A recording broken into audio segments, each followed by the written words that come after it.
नमस्कार, the Hind warrior news देख रहे हैं आप, जहां उठाते हैं आपकी आवाज सच के साथ। और मैं हूं आपका सहयोगी अमन यादव आपके साथ। गुरुग्राम से ताजा तस्वीरें आपको दिखाएंगे और एक भयावह कहें घटना सामने आई है। जी हां, आपको बता दें, गुरुग्राम के शंकर विहार में एक M3M नामी कंपनी ने जगह खरीदी थी, जहां पर उसने खुदाई की, लेकिन लापरवाही कुछ इस कदर बरती गई कि बारिश के मौसम में आपको जैसा देखा कि पूरा गुरुग्राम जलमग्न हो गया था।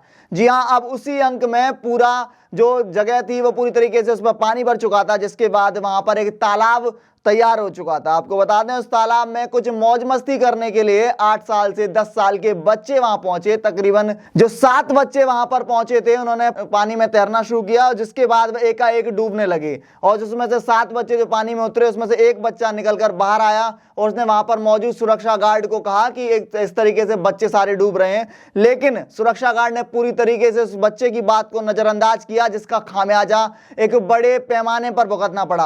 अब आपको बता दें कि 7 बच्चों के डूबने की बड़ी खबर इस वक्त सामने आई है, जिसमें आपको बता दें कि बच्चों की चप्पल इस वक्त देख पा रहे थे कि वहां पर सभी बच्चों ने एक जगह अपनी चप्पल उतार रखी थी, जिससे अंदाजा लगाया गया कि तकरीबन संख्या की यदि बात की जाए तो 7 बच्चों की डूबने की संभावना जताई गई थी। और इसके बाद जब गोताखोरों की टीम वहां पर पहुंची, NDRF की टीम जब वहां पर मौके पर पहुंची, तो देखा कि पुलिस बल भी भारी मात्रा में वहां मौजूद था। जिसके बाद खोजबीन की गई और गोताखोरों ने 6 बच्चों की जो मृत जो पाए गए थे, बच्चों की डेड बॉडी को बाहर निकाला।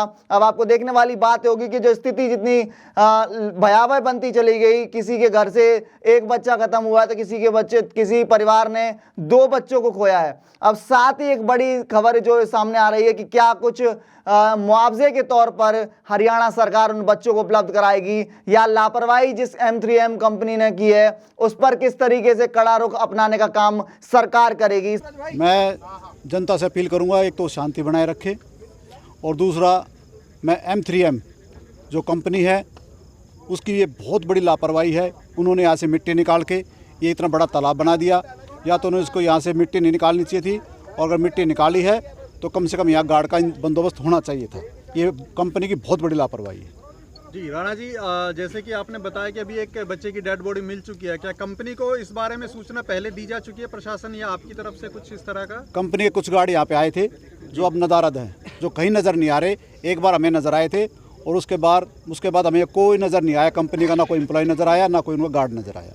यहाँ पर बता रहे हैं कि गार्ड था वो यहाँ से गायब है, अभी तक मिल नहीं रहा है। जी सर, हमने भी काफ़ी उसको तलाश किया, क्योंकि उन्होंने बताया था कि कुछ बच्चे अंदर थे, कुछ बच्चे बाहर भाग गए।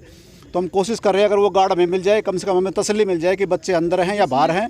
जिसमें लगभग अभी ये बता एक बच्चे की डेड बॉडी मिलती है, एक बच्चे की डेड बॉडी मिल चुकी है, एक बच्चा वैसे ही बरामद हो चुका है। तो 5 बच्चे मिल नहीं रहे हैं। जी सर, 5 बच्चे अब तक ना तो घर पे पहुँचे हैं और ना तालाब में मिल रहे हैं, और उन्हीं को खोजने के लिए प्रशासन यहाँ लगा हुआ है। रात का अंधेरा हो चुका है, कम से कम 5-6 घंटे बच्चे को यहाँ से गायब हो चुके हैं। ना वो ढूंढने पर मिल रहे पानी के अंदर और ना वो बाहर मिल रहे हैं। राणा जी, क्या कुछ मुआवजे को लेकर के भी कुछ बात हुई है प्रशासन से इस बारे में, जो एक बच्चे की बरामदगी हुई है?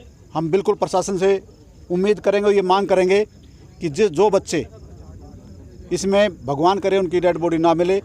अगर किसी बच्चे की डेड बॉडी मिली है तो हम मुआवजे की मांग करेंगे, कंपनी से भी करेंगे और सरकार से भी करेंगे। जो बच्चे थे, ये 6 बच्चे थे, जिनमें से एक बच्चा किनारे पर ही नहा रहा था, और उसने जब देखा कि बच्चे डूब रहे हैं तो वो वहाँ से हटकर, और उसने यहाँ पे जो गार्ड जिसकी ड्यूटी है यहाँ पर, उसने उसको इन्फॉर्म करना चाहा और उसने इन्फॉर्म किया। तो गार्ड वापस जहाँ पे उसका गार्ड रूम है उसमें उसने बंद कर लिया और उसने कोई रिएक्शन नहीं दिया, और उसने डायरेक्ट सिर्फ पुलिस वाले को कॉल कर दिया, जिसमें पुलिस एन मौके पर पहुँच गई थी। मतलब उस समय बच्चे तो डूब चुके थे, और उसके बाद जो ये आती है मतलब तैर के जो बच्चे, सिक्योरिटी गार्ड की तरफ से कोई प्रयास नो, उसने कोई प्रयास नहीं किया। और एक जो बच्चा था जिसकी डेड बॉडी मिली, वो ऊपर ही थी, वो साइड में एक बीच में पेड़ था जिसके किनारे पर गिरी हुई थी। अच्छा, सबसे पहले इसकी जानकारी कैसे लगी? बच्चा किसके पास पहुंचा? फिर बताया कि बच्चा किसी व्यक्ति के पास ये पहुंचा। 6 बच्चे थे, जिनमें से एक जो बच्चा था वो किनारे पर ही नहा रहा था, और जो बाकी थे वो बीच में चले गए थे। और जब उस बच्चे को महसूस हुआ कि ये बच्चे डूब रहे हैं तो उसने गार्ड को इन्फॉर्म करना चाहा।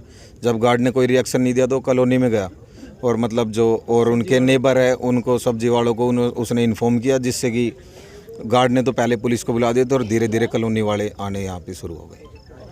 अच्छा, पूरे मामले में कितना टाइम लगा, मतलब पुलिस के आने तक और जो कॉलोनी के लोग आने तक? सर, ये बच्चे तो 15 से 20 मिनट पुलिस को आने में लगे थे, और जो ये बच्चे थे इनके बारे में जो पता लगा था ये तो 4 बजे के आसपास, और ये पहले के ही आ रखे थे उससे, क्योंकि जिस हिसाब से वो जो बच्चा था वो एन मौके पर पाया उसकी डेड बॉडी मिली है। क्योंकि तो बच्चे यहाँ पर नहाने के लिए आए हुए थे शाम के टाइम? हाँ, वो सुबह ही मतलब घूमने ही आए थे इधर, और फिर वो बच्चे थे उनका मन का पता नहीं वो क्या कर ले, वो नहाने आ गए थे। ऐसा कुछ समय मिला है कि भाई कितने बजे वो लोग इसमें नहाने घुसे हैं? क्योंकि ठंड साढ़े- का मौसम है वैसे भी, तो शाम को नहाने का तो कोई मतलब नहीं बनता है। वो 2-2:30 बजे के आसपास आए थे, क्योंकि धूप तो थी नहीं आज, ऐसा ही मौसम था जिस वजह से वो घूमते घूमते इधर की साइड आ गए और वो नहाने लग गए। इस तरह की छोटी से लेकर बड़ी न्यूज आप देखते रहिए द हिंद वॉरियर न्यूज पर, और साथ ही हमारे चैनल को शेयर सब्सक्राइब करना बिल्कुल ना भूलें, क्योंकि आपका एक सराहनीय कदम हमारे हौसले को लाख गुना बढ़ा देता है। धन्यवाद।